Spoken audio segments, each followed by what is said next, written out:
The protagonist in this week's story has an encounter with some cockroaches that have undergone a rather horrifying modification.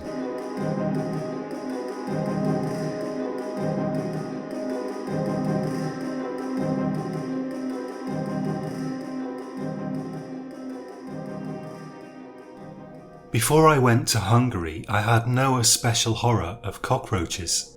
I had only the vaguest idea what a cockroach actually was. I still maintain that the type of cockroach found in England cannot be the same as the type found in warmer climes. But I can't explain about the cockroaches without explaining how I ended up in Budapest. In November of 2010, my wife of 35 years, Sarah, died after a protracted illness. I was 65 years of age. For more than 7 months, I descended into alcoholism, a fact which is still held against me by those who seek to discredit my story. I couldn't bear to throw out her belongings, and the terrible circumstances of her painful death were seared into my memory with horrible vividness. Everywhere I went, I was reminded of the long, happy years we had spent together, and yet every happy recollection was overshadowed by the immediate recollection of her final 2 years of suffering. The duck pond where we used to feed ducks conjured in my mind only a terrible vision of her death mask. In the cafe where we had whiled away so many happy hours, the sympathetic words and pitying glances of the owner and his staff only heightened the feeling of terrible emptiness. I woke up one morning in June with an appalling headache from the previous day's indulgence and automatically reached for the bottle of scotch that I kept by my half-empty bed. And at that moment, something changed in me.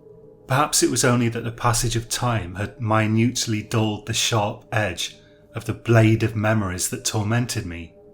But I felt in that moment as though, for a few seconds, she was with me again, and I would turn on my other side and see her smiling at me. I even thought I smelt her perfume. Of course I saw no such thing, but somehow my hand drew back from the bottle, and I stumbled to my feet and said to myself, "George Randall, you had better sort yourself out before you dishonour yourself and her memory." I decided that what I needed was a complete change of environment. It wasn't that I thought to forget her. That I could never do, but rather that I wanted to get away from people's well-intended sympathy and everything that reminded me of her final illness. I took out an atlas, opened it to Europe, and with my eyes closed, marked a random spot with a pen. When I opened my eyes, I found I had marked a spot of countryside somewhere in Hungary, the nearest big city being Budapest. And so it was that very same day, I purchased a plane ticket to Budapest. I knew next to nothing about Hungary. I spent the next few days reading about it online. I learned that the Hungarian language is not Indo-European, and the origins of it are obscure. I read that most young people speak English, and that the weather there in June is generally very hot. This surprised me, since I'd always imagined Hungary somehow to be cold. When I arrived in Budapest 3 days later, at first I checked into an expensive hotel adjacent to Deák Ferenc Square, right in the centre of town. I had reckoned on spending at least 2 months in Budapest, and a month in that hotel was going to badly deplete my savings, so I quickly began to try to find an apartment that I could rent for the short term. I found one on October 6th Street, not far from the square and close to a rather impressive cathedral. The name apparently commemorates the execution of 13 generals who had been executed in 1849 for fighting for Hungarian independence from Austria. The window looked out onto the street with its little cafes and takeaway food shops. At the rear, the door of the apartment opened out onto an inner courtyard, as seems to be common in Budapest. I wanted to keep busy, so I found a Hungarian language teacher and arranged to take lessons twice a week. Her name was Orsi, short for Orsolya, similar to our English Ursula. Orshi was endlessly helpful and spent a great deal of time outside of the lessons, helping me to find my feet, without expecting any additional payment. She explained to me how to buy tickets for the metro system and introduced me to Hungarian cuisine. She also told me about a language club for people learning foreign languages, and it was there that I met Victor, about whom I'll have more to say later. I hadn't been in the apartment on October 6th Street for very long when I awoke one morning to find an enormous insect in the combined kitchen and living room. When I opened the shutters, it scuttled away at an incredible speed, making a revolting clicking sound. I'm not especially afraid of insects, but that thing really gave me the creeps. There was something about its size, speed, and generally repulsive aspect that turned my stomach. Later on that day, I met with Orshi and we bought slices of pizza to eat as we walked through the town. Hungarian pizza often has cream cheese in it, which I should say is something of an acquired taste, but I have since then somewhat acquired it. Orshi wanted to show me around District 7, where some excellent cafes and bookshops could be found. I told her about the insect. "It's a cockroach," she said. "They're everywhere here in summer. We didn't used to have so many, but they've got worse since they carried out some works on the sewers a few years ago. I hate them." She advised me to get cockroach traps, which stuck the insects fast with glue and poisoned them. At first I demurred, feeling it was cruel to trap them like that. I imagined what it must be like to be stuck fast with glue, slowly dying of poison. Perhaps you'll think me silly, but I've always been sentimental, and Sarah's death certainly hadn't made me any less so. Then the next day there were 2 of the things, then 2 more, or perhaps the same ones the day after that. And the day after that, I found one in my shower. "They climb up through the drains," Orshi told me. After that I'd had enough and I purchased 4 traps and laid them in strategic positions on the floor. The revolting things would get stuck in the traps and sit there, stuck to the glue, making revolting clicking noises for hours until they finally expired. Whenever we walked anywhere, Orshi pointed out the cockroaches to me. I hadn't previously noticed them, but now I began to see them everywhere. During the day they could be mostly found climbing up walls, especially where there were cafes anywhere near. In the evening they became more bold and could be seen scuttling across the pavement in susceptible areas. I started to think October 6th Street was some kind of black spot for them. There seemed to be more there than anywhere else. Perhaps it was the numerous takeaway shops there, with people dropping food as they ate. Or perhaps it was simply that I was more alert to them there than anywhere else, and really they were no more frequent there than elsewhere in the city. It was Victor who told me about the horrifying case that occurred on Okatsva Street. I was attending the language club once a week, and I began to talk with Victor a lot because of our shared interest in horror stories. Victor was tall, pale and thin, with an unusually narrow face for a Hungarian and longish black hair. He always looked like he was about to introduce a horror film on TV. In reality, he was some kind of ethical hacker or computer security guy. I'd been in Hungary about 3 weeks when he showed me the newspaper article. I'd been working really hard on my Hungarian and I could actually understand quite a bit of it, although I wouldn't have made much progress without some help. Hungarian is a complex language, but I had found Hungarian speakers tend to speak quite distinctly rather than running words together, which had helped a lot. I had also discovered that one must never ask a Hungarian about grammar without clear prior consent, because they're all drilled in it at school, and consequently any such question throws them into a panic. The article Victor showed me described a case of a man who had been found dead in his apartment, half eaten by cockroaches. The article was at pains to state the man had certainly died of a heart attack or some other illness, and the cockroaches had appeared later. But as Victor said to me, we have to wonder if the cockroaches didn't kill him. I said to him, "That's impossible, isn't it?" Maybe, he said. Unless he was paralysed, maybe due to a stroke. I shuddered involuntarily, which is certainly the best way to shudder. They're not venomous though, right? I said. Venomous, he said. I mean like a snake, I said. The bite doesn't inject poison. Oh no, he said. Probably he really was already dead when they got him. When I got home that night, I discovered 6 cockroaches in my traps, some of them still clicking. I threw out the traps and put down new ones. The apartment wasn't infested as such. They came in through a gap in the skirting board adjacent to the road looking for food. I kept the place clean, but cockroaches eat anything, even hair trapped in plug holes. I fully believe those who say that after a nuclear firestorm, only cockroaches would survive. I tried to push cockroaches out of my mind, but at times I found myself lying awake, listening for those revolting clicking sounds through the door of my bedroom. At least I'd never seen a cockroach in the bedroom, but that was about to change. One can only fully appreciate the design of modern beds when one lives somewhere where insects are a problem. It's hard for insects to climb up the legs of beds, and there's no motivation for them to try it, since all they encounter at the top is inedible bed fabric. Or she kept reminding me about the filthy little things whenever I met up with her. She was obsessed with them. Everywhere she went, if there was a cockroach, she would spot it. She said she wanted to move to London for exactly this reason, to get away from the cockroaches. I told her not to bother. London is hideously expensive, a bit violent, and few can afford to live there centrally. Hungarians kept asking me why I had come to Hungary.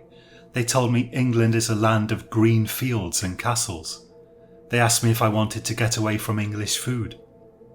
Their ideas about England seem to stem from the 1950s, or perhaps even the Middle Ages. One thing I can say about Britain, it's good at propaganda. A Hungarian could never imagine a town as hideous as Slough or Hull. All they saw was British TV programmes about rich people living in manors. It was midway through July when it happened. I still shudder to think about it. I woke suddenly one morning to find something in my mouth. I felt it wriggling, so I leapt out of bed in a panic, spitting indiscriminately. The cockroach landed with a resounding tap on the floor and scuttled away with incredible speed. I felt absolutely disgusted and nauseated. I ran my hands through my hair and all over myself, trying to dust away any other insect that might be there, while at the same time running for the bathroom to vomit. At the door of the bathroom I froze in horror. The bathroom was filled with the things, at least 20 of them, all trying to scuttle away to some dark hiding place the moment I switched on the light. I had to be sick into the pot of a plant left there by the owner of the apartment. While I was vomiting, I looked around and saw that cockroaches were just about everywhere. I counted at least 30 in various positions on the floors and walls.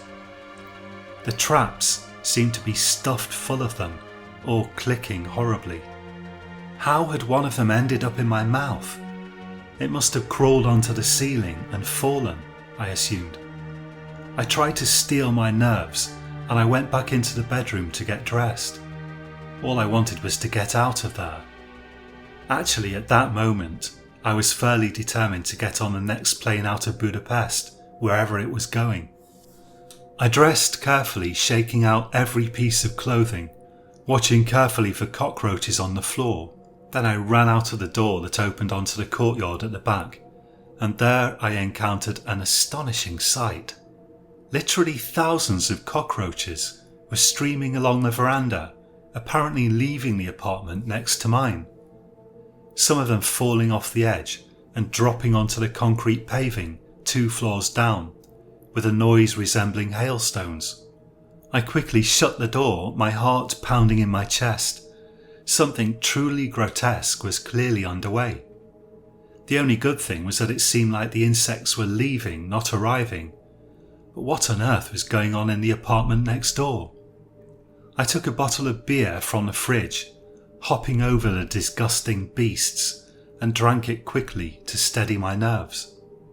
Then I boiled a kettle and began to systematically kill them with boiling water, hardly caring whether I damaged the floor or not. After killing them, I put them in a waste bin, which I repeatedly poured toilet bleach into. Fortunately, it didn't seem as though any of them were able to fit under my door.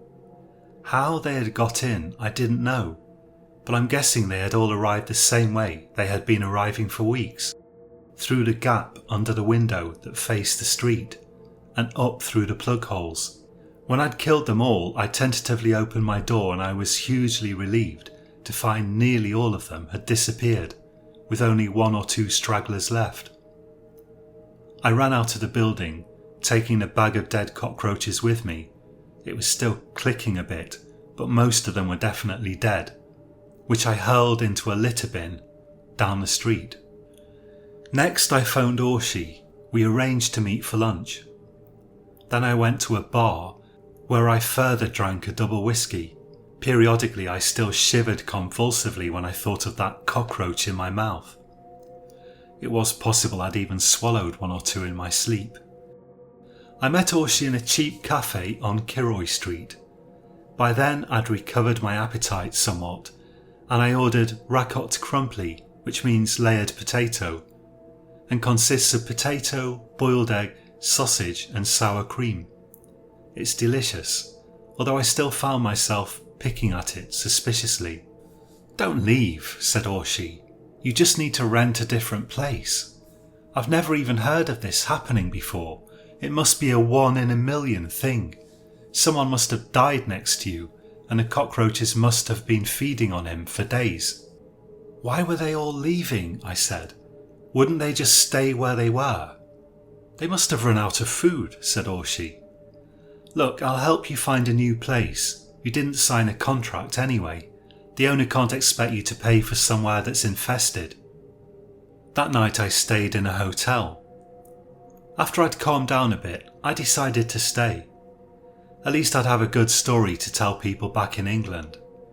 In fact, once I'd told them this story, they wouldn't pity me anymore for being a widower. They'd be able to think of nothing else but cockroaches when they saw me. I felt that would be an improvement. I rented a 3rd floor apartment on Fir Street, across the river in Buda. The name means main street. Buda is generally cleaner, if less exciting than Pest, and I felt confident there would be no cockroaches there. There were very few cafes or takeaway food places in the area. The fact is that I had grown to really love Budapest. I loved the architecture, and I loved Hungarian directness. You don't have to watch your words with Hungarians in the same way that you sort of do with English speakers. Whatever they say is whatever's really on their minds. From my balcony I could see the Chain Bridge, modelled after a bridge over the Thames at Marlow, which at night was beautifully illuminated. The next time I attended the language club, Victor had another newspaper article for me. "A little something about your neighbour," he said. I tried to read it, but there were far too many words that I didn't know. "What does it say?" I asked. "It's very strange," he said. "They think he was alive when the cockroaches started to eat him." I stared at him in shock. "Alive?" I said incredulously. "That's what they think," he said. "Then what killed him?" I asked. He shrugged. "It makes me wonder if there was something unusual about these cockroaches. Did you happen to trap any of them?" "I did, but I've moved to a new place since then," I said. "I threw all the traps out. This may be surprising to you, but I'm not in the habit of keeping dead cockroaches." "Shame," he said. Another few weeks passed by quite pleasantly. I didn't spot any cockroaches in my new place. It seemed my first apartment had simply been a fluke. The infestation next door obviously wouldn't have helped. I walked around Margaret Island, an island in the middle of the Danube River. I spent some time in cafes, working on horror stories for my own amusement, and Orshi and I took the Liberger a kind of ski lift without a ski slope up the side of a hill, and explored up there a bit. On Thursdays I attended the language club. I was starting to think I might stay in Budapest. I had a pension from the UK and property was cheaper there than in England. Then one evening I had been out enjoying an evening stroll by the Danube on the Pest side, and I was making my way via a circuitous route back to the chain bridge when something odd caught my attention. I noticed cockroaches in the street and climbing up the walls of buildings were all heading in the same direction instead of skittering about randomly as usual. I began to follow them, suppressing my revulsion, and I found them leading me on a merry chase around Molnar Street with its austere sandy-coloured buildings. Eventually I arrived at the evident destination of the creatures. They were streaming into the door of a building in a back street not far from the Danube. I hung about in the fading light, watching them. I estimated that during a 5-minute period, about 20 of the creatures made their way under the door. Not enough to necessarily attract attention, but if that had been going on for a few hours, there might be thousands of them inside the building. After I'd been there about 20 minutes, a smartly dressed woman approached, looking at something on a smartphone, and dialed in the entry code.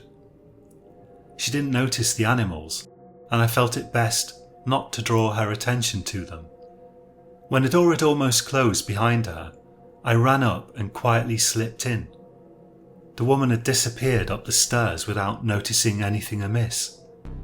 She must have been awfully focused on her phone, because the quantity of cockroaches in there was enough to make me want to scream and run out. There were at least 40 of them just in the entrance hall, all making their way up the stairs with a hideous purposefulness. I followed them, staying as far away from them as possible. On the second floor they were making their way onto a veranda, and there I tracked them to the door of an apartment. They were streaming under the door. I couldn't see anything particularly unusual about the place. A few smallish windows opened out onto the inner courtyard, and they were all shuttered. For another half hour I paced about, wondering what to do. Finally I decided I ought to at least see if there was anyone in there. I knocked on the door and waited, but no one answered. On my fourth round of knocking, a man emerged from an apartment at the other side of the courtyard and shouted something to me in Hungarian. "Nem értem," I said. "I'm sorry, I don't speak much Hungarian." "Are you looking for Dr. Kovács?" he said in English. "Not especially," I said. "It's just there's a problem here." "What do you mean?" he said. "Come and look," I replied. He came over and yelped when he saw the cockroaches filing into Dr. Kovács's place. "Istenem!" he exclaimed. "I follow them here," I said. "This has been happening for at least half an hour or so." He began banging at the door, shouting, "Kovács!" There was no reply. He said to me, "He keeps a spare key with me, wait a minute." He disappeared off into his apartment and returned with a key, with which he unlocked Kovács's door. Inside he flicked on the lights. An enormous procession of cockroaches was making its way steadily towards a room at the front of the building, rather resembling ants in their uncanny march, although they were far larger than ants and made a nauseating clicking as they marched. We followed the column to a dark room. I felt for a light switch inside, found one, and turned it on. We both jumped back in horror. The room was filled with cockroaches, but their especial focus was a shape slumped against the bed. A man who I assumed to be Dr. Kovács himself was sitting on the floor with his back against the bed, his head tipped backwards on the bed, facing the ceiling. He was so completely covered in cockroaches that it took a minute for me to realise that he was a man at all. His face was particularly shocking. It was a mass of clicking insects crawling in and out of his open mouth. Where his eyes should be, there were only hideous boiling heaps of the insects. They had evidently long since eaten his eyes. I ran out of there as soon as the initial paralysis of terror wore off, but at the door I stopped.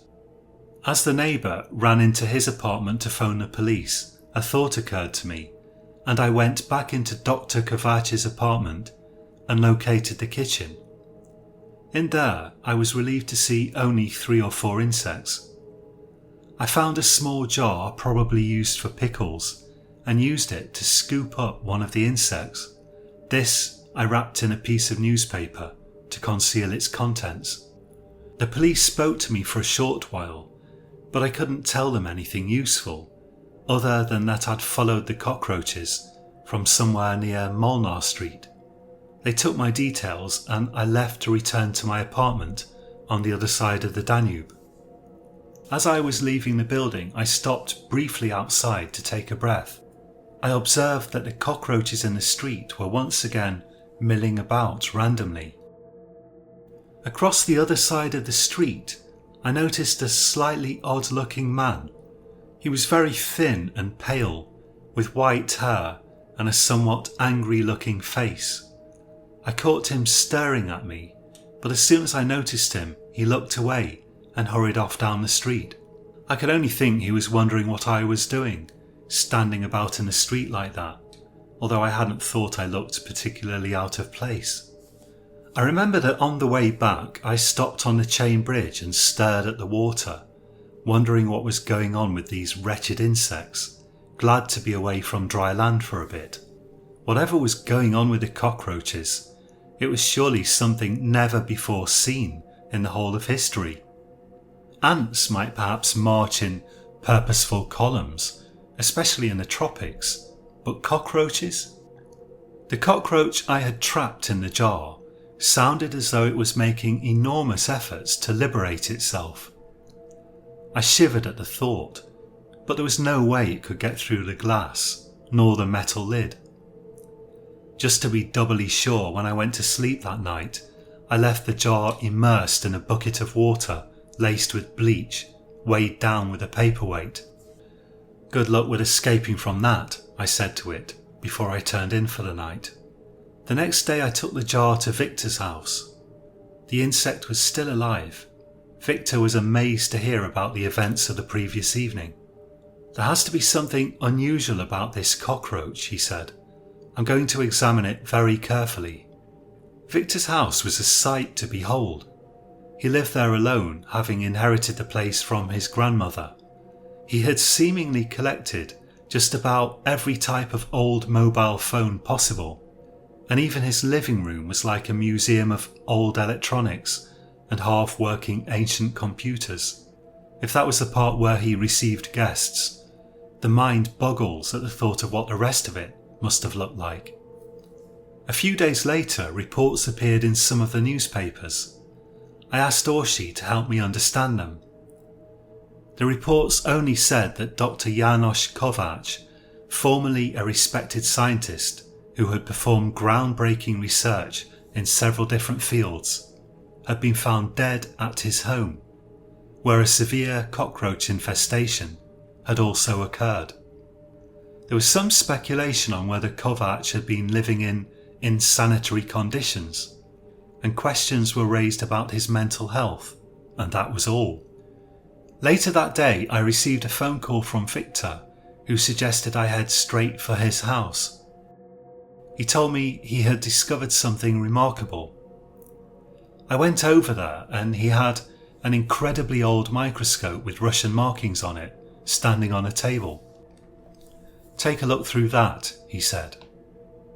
I peered through it and I could see something resembling a computer chip connected to a tiny coil of wire surrounded by a pinkish substance. "What am I looking at?" I said.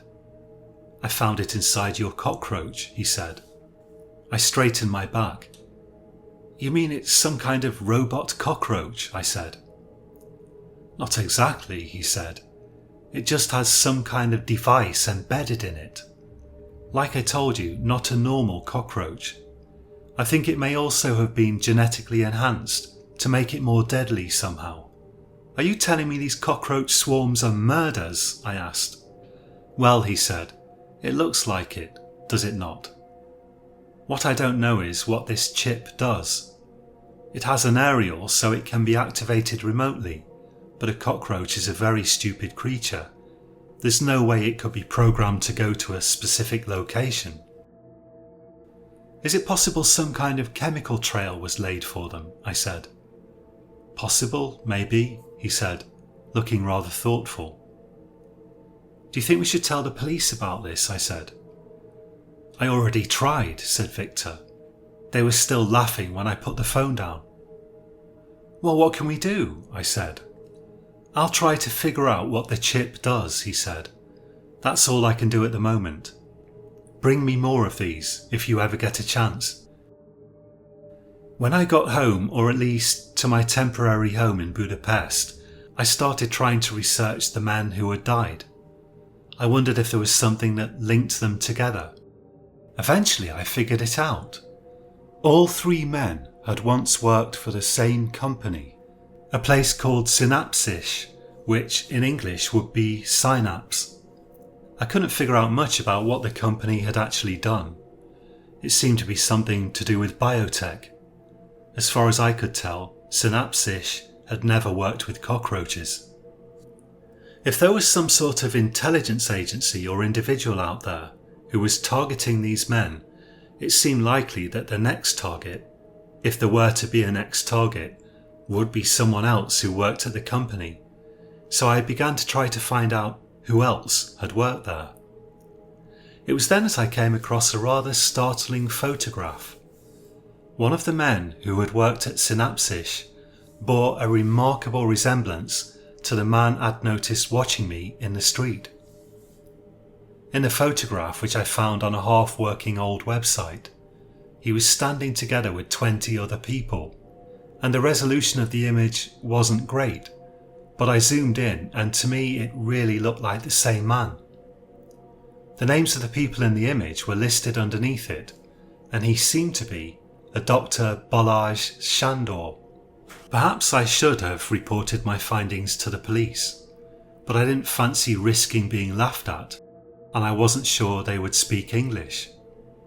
The thought of trying to make myself understood in Hungarian while explaining about a conspiracy involving weaponized cockroaches just wasn't terribly appealing. I tried to find out where this Dr. Sándor might be now, but the problem was there seemed to be dozens of Balázs Sándors in Budapest alone, and I struggled to find any information about most of them. I was still trying to figure the whole thing out about 2 weeks later, when I went to bed on a hot summer's evening, grateful for the air conditioning. I woke up suddenly at 3 a.m. to a sudden pain in my nose. I brushed my hand against it, and my hand contacted a large insect. It fell onto the bed next to me. I heard the sound of its hard body hitting the sheets. With a horrible feeling of déjà vu, I jumped to my feet on the bed, switching on the light.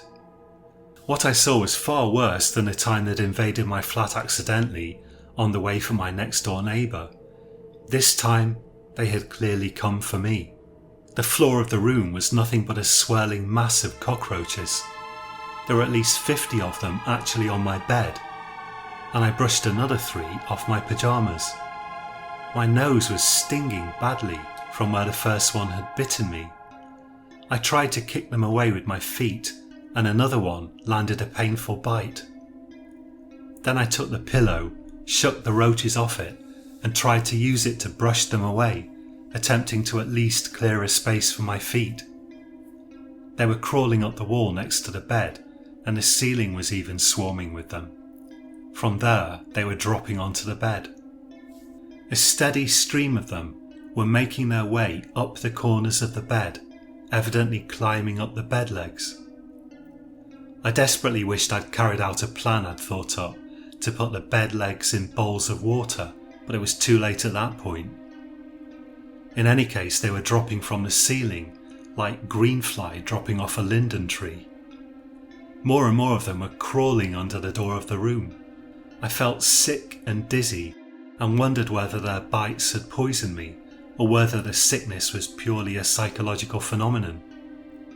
I knew that if I collapsed, they would swarm all over me and eat me alive.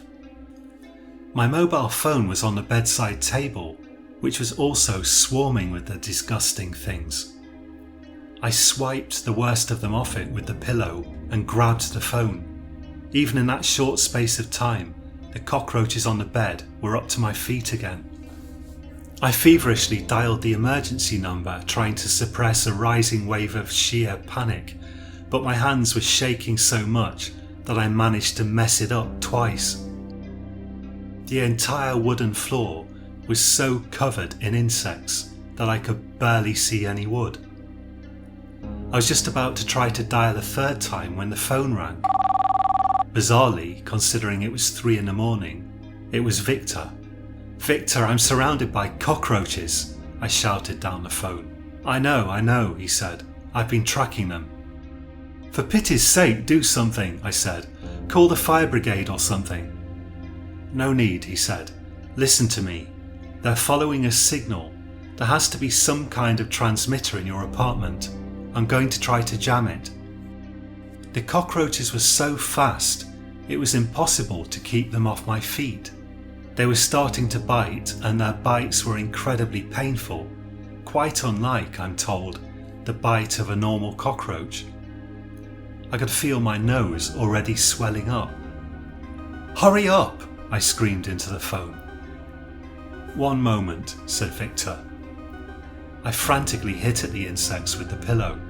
Then, all of a sudden, they seemed to grow scared of me and began to retreat. I waited for some minutes, my heart beating in my chest like a jackhammer, while they gradually receded into every possible nook and cranny, or else made their way back out under the door. Eventually, they had receded enough for me to chance a run through them. First, I leaned over and took my clothes off a nearby chair, shaking cockroaches out of them, and dressed. Then I ran for the door, crunching a few underfoot along the way, and grabbed my shoes and a jacket that had some bank cards in it. I didn't intend to return to that place until pest control people had given it a thorough going over. Outside, I found Victor, holding some kind of device with 2 aerials emerging from it. "They nearly killed me," I said. "I know," said Victor. "Check your pockets." "What?" I said. "Check the pockets of your jacket," he said. I was in the habit of carrying that jacket around with me in the evenings, in case the weather turned a bit cool. Aside from that, I generally wore only a t-shirt due to the hot weather. I rummaged about in the jacket pockets and found only my bank cards and some money. "Nothing," I said. "What am I looking for?" "Check the lining," he said. I found a tiny device stuck with what looked almost like chewing gum to the inside lower hem. "What is it?" I said. "That's how Shandor directed them to you," he said. "They're modified to give a dangerous bite, and the receiver implanted in them makes them home to a signal emitted by that device. Give it to me." "He's really trying to kill me," I said. "You know too much," said Victor. "He probably has contacts inside the police. He's on to you. But it's not a problem. All we have to do now is follow them home." "Home?" I said. "What do you mean?" "He spent a lot of time and effort on these cockroaches," said Victor. "I don't believe he's going to waste them. In a few hours he'll turn on a homing signal and he'll collect them all somewhere. No doubt he'll be there for the collection." 2 hours later the sun came up and Victor and I were still standing about, feeling a little chilly. Cockroaches in the street were still milling about randomly, and there weren't many of them anymore.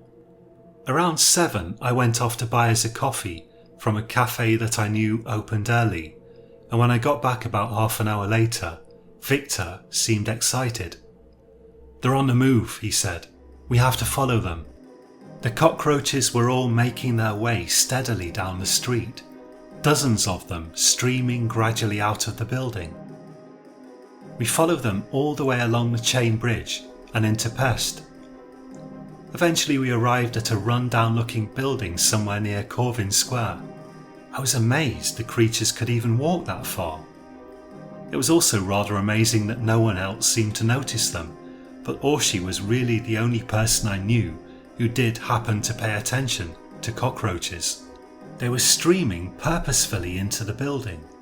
Without question, this was their destination. When someone emerged from the building, we ran in. The roaches were all running under the door of a ground floor apartment. Victor knocked loudly on the door. "Stand against the wall," he said. "Don't let him see you till the door's open." "Victor, I don't think this is a very good idea," I hissed, but nevertheless I pressed myself against the wall by the door. Eventually the door opened, rather to my surprise, and Victor immediately barged in. "Pest control," he said. "We've had reports of a cockroach infestation." I followed Victor in and immediately recognised the occupant as the man who'd been watching me outside the apartment of Dr. Kovac. "Dr. Shandor," I said. "Yes, that's me," said the man. "I don't want you here. Get out. There's no cockroaches here." Victor and I looked down at the floor. It was, of course, positively teeming with roaches. We followed them into a back room, Shandor protesting all the way. The roaches were climbing into a cubic box about 1 metre wide, made of plastic. It was some kind of cockroach ladder made out of some sort of fabric leading to the top of it, and they were climbing up the ladder and dropping into the box. The fact that we could hear plopping sounds as they fell onto the bottom of the box made me think it wasn't very full yet. Victor looked accusingly at Shandor. "These are my pets," he shouted angrily. "They're no business of yours." He was looking at me uneasily. He knew who I was, and he probably guessed that I knew who he was, but he wasn't going to admit it. Victor inhaled deeply, drawing himself up to his full height. "Well, that all seems to be in order then, Doctor. Sorry to have bothered you." "You're leaving?" said Shandor. "Yes," said Victor. "Goodbye." Outside I said to him, "What do we do now? Call the police?" "You probably got your information from the police," said Victor. "Probably he's bribed someone senior. There's no point calling them."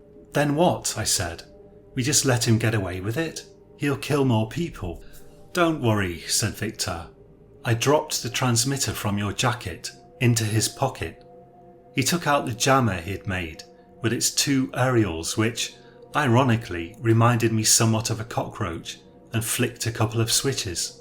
"If my analysis of the module is correct," he said, "I've just switched them to attack mode. Let's wait a little while." Shandor's apartment was the only one on the floor, so we didn't have to worry too much about neighbours. He probably owned half the whole building. I'm sure he had chosen his home with privacy in mind. After about 5 minutes, a dreadful shrieking emerged from inside the apartment. "Okay, switch it off," I said. "You've proven your point." "And then what?" said Victor. "He's more or less proven that he knows how to bribe the right police. They'll just let him go." "We can't have him eaten alive by cockroaches," I said. Victor handed me the jammer. "You switch it off then," he said. "But you'll be condemning more innocent people to this awful fate." I stared at the device in my hand, listening to Shandor's awful shrieking. Eventually I handed it back to Victor with a sigh. "Let's get out of here before the noise attracts attention." As we walked away, I fancied Shandor's shrieks were already beginning to die down. Probably he had already fallen on his face, poisoned by his own genetically modified cockroach cyborgs. Next week the newspapers reported Shandor's death. They mentioned a cockroach infestation, but not much else, except that Shandor had died of a suspected heart attack. From time to time I tried to find out more about Shandor and the men he killed, but I've never managed to find out much.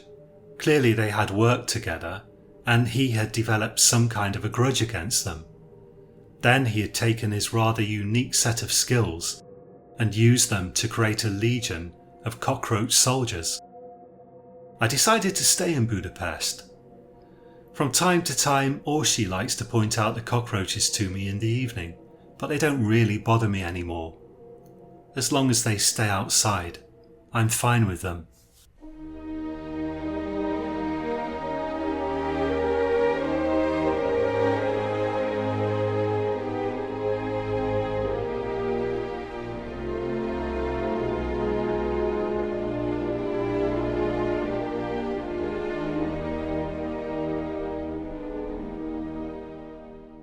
Thank you for listening. My name's John Purcell and you've been listening to Science Horror. All the stories on this channel are written by me. If you enjoyed this story, I'd really appreciate it if you spend the next 5 years living life as a cockroach, really trying to get inside the mind of the cockroach, and then write a book about it. Thank you so much, that would really help me. I haven't started working on next week's story yet, but I'm thinking about writing a story about some people who visit a distant planet, and needless to say the expedition doesn't go quite according to plan. Do join me again next Monday for that, and until next week, sleep well.